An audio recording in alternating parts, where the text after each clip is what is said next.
13 lipca 1410 roku. 2 dni przed Grunwaldem. Jeszcze nie ma 2 nagich mieczy. Jeszcze nie ma pola zasłanego chorągwiami. Jeszcze nie ma wielkiej bitwy, która przejdzie do legendy. Jest za to niewielkie miasto między jeziorami. Dąbrówno. Po niemiecku Gilgenburg.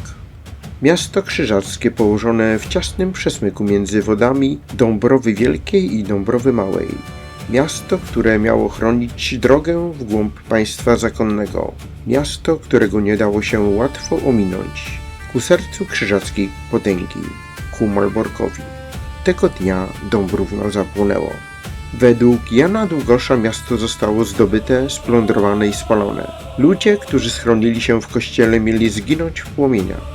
A gdy wiadomość o tym pożarze dotarła do Ulricha von Jungingena, wielki mistrz miał zrozumieć, że armia polsko-litewska nie zatrzymała się. Ona idzie dalej. Jeśli nie zostanie powstrzymana, może pójść prosto na Malbork. Ale zanim Dąbrówno stało się płonącym znakiem ostrzegawczym, wcześniej rozegrała się inna scena. Cicha, dyplomatyczna, pozornie spokojna, pod urzędnikami. Tam Jagiełło wysłał do Krzyżaków posła. Nazywał się Piotr Korczbok z Trzebawia. Spotykany także w uproszczonej formie jako Piotr Korzbok. Oficjalnie miał rozmawiać, w praktyce miał patrzeć, oceniać, liczyć i po powrocie powiedzieć królowi, co naprawdę czeka nad Drwęcą. Bo ta wojna była nie tylko wojną mieczy, była wojną informacji. Wielka wojna z zakonem krzyżackim nie zaczęła się pod Grunwaldem, zaczęła się wcześniej w gabinetach, listach, poselstwach, naradach i groźbach. Przez lata narastał spór o Żmudź, o ziemię dobrzyńską, o wpływy nad Bałtykiem, o przyszłość Litwy i Polski.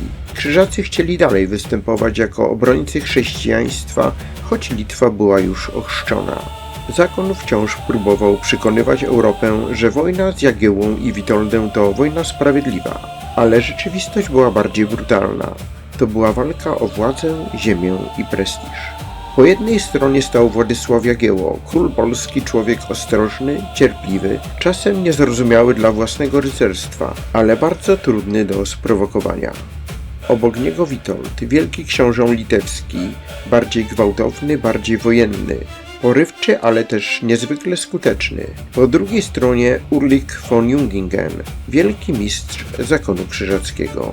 Dumny, ambitny, przekonany, że zakon w otwartym starciu może złamać przeciwnika. A gdzieś z boku był jeszcze Zygmunt Luksemburski, król Węgier. Niby mediator, niby pośrednik, a w rzeczywistości gracz, którego polityka sprzyjała krzyżakom. Muzeum Bitwy pod Grunwaldem przypomina, że posłowie węgierscy przybyli do obozu Jagiełły raczej z misją rozpoznawczą niż z realnym planem pokoju, a 12 lipca wręczyli królowi akt wypowiedzenia wojny przez Zygmunta Luksemburskiego. Wiadomość tę ukryto przed wojskiem i znała ją tylko wąska rada wojenna. Wyobraźcie sobie ten obóz, tysiące ludzi, rycerze z korony, chorągwie litewskie, Rusini, Tatarzy, wozy z żywnością, stada koni, kowale, kapelani, służba, przewodnicy, zwiadowcy, a nad nimi wszystkimi tajemnica. Król wie, że sytuacja polityczna się komplikuje, wie, że przeciwnik chce go zatrzymać. Wie, że musi iść szybko, ale nie może iść ślepo, bo przed nim czeka Drwęca, a nad Drwęcą urzędnik. Urzędnik mógł stać się grobem armii Jagiełły. Plan polsko-litewski był śmiały, przejść przez ziemię zakonne, ominąć najoczywistsze kierunki, ruszyć ku Malborkowi. Ale żeby to zrobić, trzeba było sforsować Drwęcę, a krzyżacy dobrze o tym wiedzieli. Ulrich von Jungingen przygotował przeprawy. Brody i brzegi Drwęcy zostały obsadzone, umocnione i zabezpieczone.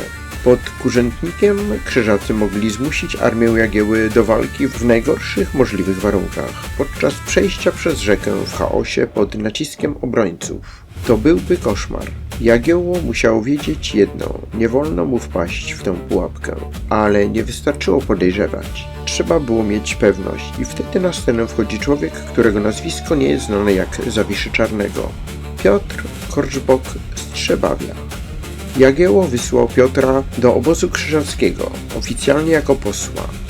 To słowo brzmi spokojnie. Poseł, człowiek rozmowy, człowiek dyplomacji, człowiek, który przynosi słowo zamiast miecza.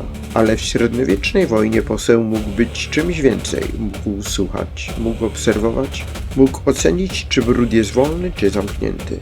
Mógł sprawdzić, czy przeciwnik czeka przypadkiem, czy według przygotowanego planu. Wyobraźcie sobie Piotra Kuczboka w obozie krzyżackim. Wchodzi między namioty zbrojnych knechtów, rycerzy zakonnych i gości z zachodu. Widzi porządek, widzi gotowość, widzi, że krzyżacy nie stoją tam przypadkiem. To nie jest armia zaskoczona marszem Jagiełły. To armia, która czeka. A potem Kuczbok wraca, staje przed królem i składa raport. Przeprawa zajęta, brody obsadzone, brzegi umocnione, zakon gotowy. Atak tutaj oznaczałby rzucenie armii w paszczę. Wtedy dyplomacja zmieniła się w wywiad, a poselstwo stało się rozpoznaniem pola walki. Jagiełło słucha i nie robi tego, czego być może oczekują rycerze spragnieni bitwy. Nie uderza, nie forsuje rzeki, nie pozwala, by Ulrich von Jungingen wybrał miejsce starcia. Rozkazuje odejść spod kurzętnik. Dla części wojowników ta decyzja mogła wyglądać jak cofnięcie się, jak unik, jak brak odwagi. Ale w rzeczywistości był to jeden z najważniejszych manewrów w całej kampanii. Jagiełło nie wygrał Grunwaldu tylko siłą chorągwi. Wygrał go wcześniej właśnie wtedy, gdy odmówił bitwy na warunkach przeciwnika. Gdyby zaatakował pod kurzętnikami, wojsko polsko-litewskie mogłoby zostać rozbite jeszcze przed 15 lipca. Zamiast wielkiej bitwy pod Grunwaldem moglibyśmy mieć klęskę nad Drwęcą. Ale król wybrał manewr. Odwrót spod kurzętnik nie był ucieczką, był przesunięciem figury na szachownicy. Armia ruszyła dalej, przez Lidzbark, Działdowo ku Dąbrównu. I wtedy krzyżacy musieli zacząć się reagować. Ulrich von Jungingen przygotował pułapkę nad rzeką, ale przeciwnik w nią nie wszedł. Jagiełło zniknął z miejsca, gdzie miał zostać zatrzymany. Teraz to wielki mistrz musiał zgadywać, którędy pójdzie armia polsko-litewska. Wojna zaczęła przyspieszać i wtedy na drodze stanęło Dąbrówno. Dąbrówno nie było wielką metropolią, ale w tej kampanii jego znaczenie było ogromne. Woda, przesmyki, ograniczone dojście, mury i zabudowania sprawiły, że był to punkt, którego nie można było lekceważyć. Dla armii maszerującej ku północy Dąbrówno było jak korek w gardle. Jeśli pozostałoby w rękach zakonu, mogło zagrażać tyłom Jagiełły, mogło utrudniać ruch taborów. Mogło stać się punktem oporu, z którego krzyżacy nękaliby armię idącą dalej. A pamiętajmy, średniowieczna armia nie żyła samymi mieczami, żyła wozami. Na wozach był chleb, mięso, owiec, narzędzia, zapasowe elementy uzbrojenia, sprzęt oblężniczy, żelazo, kamienne kule. Wszystko, co sprawiało, że armia mogła iść dalej. Jeśli tabor zostałby rozbity albo odcięty, nawet najświetniejsi rycerze mogliby znaleźć się w dramatycznym położeniu. Dlatego Dąbrówno miało znaczenie strategiczne, ale miało też znaczenie psychologiczne, bo kiedy to miasto spłonęło, krzyżacy zobaczyli, że wojna weszła głęboko w ich własną ziemię. To już nie była walka na granicy, to był ogień w państwie zakonnym. Według przekazów 13 lipca był dniem upalnym. Armia Jagiełły stanęła w pobliżu Dąbrówna. Rycerze zaczęli oglądać miasto, jedni z ciekawości, inni z wojskowego odruchu, jeszcze inni zapewne z myślą o łupie. Napięcie rosło. Załoga Dąbrówna widziała pod murami ludzi z Armii Królewskiej. Mogła uznać, że zaczyna się atak. Zakonnicy, by uprzedzić atak, zrobili wypad. Doszło do starcia, w ruch poszła broń. Lokalna potyczka zmieniła się w szturm. Tu źródła zostawiają nam ciekawe napięcie. Według Jana Długosza rycerze mieli rzucić się na miasto bez rozkazu króla, a Jagiełło próbował ich powstrzymać, obawiając się strat przed decydującą bitwą. Inna tradycja znana z kronik konfliktu sugeruje, że rozkaz zdobycia miasta mógł wyjść od króla. To ważne, bo pokazuje, że już średniowieczne relacje różniły się w ocenie odpowiedzialności za szturm. I właśnie tutaj wchodzimy w bardzo dramatyczną scenę. Wieczorem światło odbija się w jeziorze, pod murami krzyczą ludzie, zbrojni biegną z drabinami, inni szukają słabszego miejsca w umocnieniach. Z murów lecą kamienie, słychać strzały, dym prochowy miesza się z kurzem, ktoś krzyczy, że brama puszcza. Ktoś inny woła, że trzeba podpalić zabudowania. Miasto nie wytrzymuje naporu, Dąbrówno zostaje zdobyte. A potem zaczyna się najciemniejsza część tej historii. Po zdobyciu miasta wojsko rzuciło się na łupy. To był brutalny zwyczaj wojny. Zdobyte miasto stawało się nagrodą dla żołnierzy. W domach szukano kosztowności, żywności, ubrań, narzędzi, koni, zapasów i wszystkiego, co mogło się przydać. Ale w Dąbrównie nie skończyło się na grabieży. Miasto zostało spalone. Długosz pisał, że w pożarze zginęli ludzie, którzy schronili się w kościele. To jeden z najbardziej wstrząsających fragmentów tej opowieści. Jeszcze nie zabrano z niego wszystkich łupów, kiedy je na ostatek podpalono. Wiele ludzi, którzy schronili się, byli do kościoła, zginęło w pożarze. Kilka tysięcy obojej płci brańców zgarniono do obozów królewskich i oddano Władysławowi, królowi. Znaczna także liczba padła pod mieczem i prócz niewielu, którzy w czółnach i łodziach dostali się na jezioro, nikt nie uszedł śmierci lub niewoli. W triumfalnej pamięci o Grunwaldzie często pomijamy fakt, że 2 dni wcześniej armia Jagieły zdobyła i spaliła miasto, a ofiarami mogli być także cywile. I teraz trzeba postawić pytanie najtrudniejsze. Czy naprawdę ludzie spłonęli w kościele w Dąbrównie? Odpowiedź musi być uczciwa. Źródła pisane podają taką relację, ale Długosz nie był świadkiem tych wydarzeń. Pisał później, korzystając z wcześniejszych informacji, tradycji i przekazów. Jego opis jest dramatyczny, ale nie można go było traktować tak samo jak współczesne raporty z miejsca zdarzenia. A co mówi archeologia? Badania archeologiczne w 1980 roku zarejestrowały w Dąbrównie bardzo wyraźną warstwę pożarową, którą badacze wiązali ze zdobyciem i zniszczeniem miasta przez wojska polsko-litewskie 13 lipca 1410 roku. Nowsze komunikaty archeologiczne mówią też o odkryciu pierwotnej lokalizacji średniowiecznego Dąbrówna, licznych artefaktów, spalonej zabudowy oraz śladów średniowiecznego cmentarza. W rejonie dawnej lokalizacji znaleziono m.in. szkielet ludzki i jamy grobowe, co może wskazywać na przestrzeń cmentarną związaną z kościołem. Co z tego wynika? Archeologia potwierdza, że Dąbrówno zostało dotknięte wielkim pożarem. Potwierdza ślady zniszczenia i istnienia przestrzeni sakralno-cmentarnej. Ale według dostępnych publicznie informacji nie można potwierdzić, że archeolodzy jednoznacznie potwierdzili dokładnie scenę opisaną przez Długosza, czyli śmierć grupy ludzi w płonącym kościele. Najuczciwiej powiedzieć tak. Relacja Długosza o spaleniu ludzi w kościele jest możliwa i pasuje do brutalnych realiów zdobycia miasta, ale archeologia potwierdza przede wszystkim pożar i zniszczenie Dąbrówna, nie zaś samą scenę śmierci ludzi w kościele w sposób bezdyskusyjny. To ważne, bo nie chodzi o to, by wybielać, nie chodzi o to, by dodawać sensacji tam, gdzie źródła są niepewne. Chodzi o prawdę historyczną. Dąbrówno naprawdę spłonęło, ale szczegóły tragedii w kościele pozostają na granicy kronikarskiego przekazu, archeologii i historycznej ostrożności. Zdobycie Dąbrówna miało kilka skutków. Po pierwsze otworzyło drogę. Miasto, które mogło blokować marsz albo zagrażać tyłom armii, zostało usunięte jako punkt oporu. Po drugie dało wojsku zapasy. Wielka armia potrzebowała żywności i zaopatrzenia. Zdobyte miasto oznaczało łupy, ale też chleb, zboże, mięso, konie, wozy i sprzęt.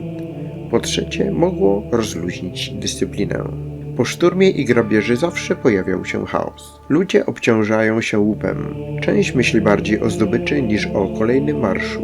Król musiał odzyskać kontrolę nad armią, bo najważniejsza bitwa była dopiero przed nim. Po czwarte i najważniejsze, Dąbrówno zmieniło psychologię kampanii. Dla krzyżaków był to sygnał alarmowy. Jagiełło ominął kurzętniki.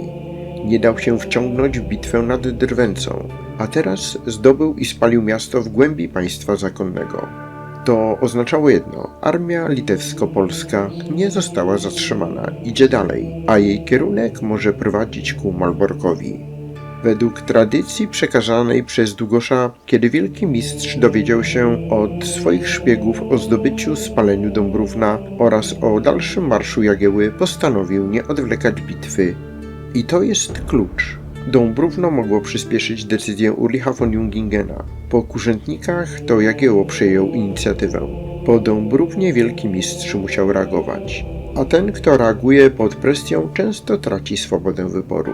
W kampanii 1410 roku są 3 punkty, które trzeba widzieć razem. Kurzętniki, Dąbrówno, Grunwald. Kurzętniki to pułapka. Tam krzyżacy chcieli zatrzymać Jagiełłę nad Drwęcą.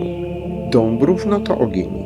Tam zapłonęło miasto, które mogło blokować marsz, a stała się realnym zagrożeniem dla wnętrza państwa krzyżackiego.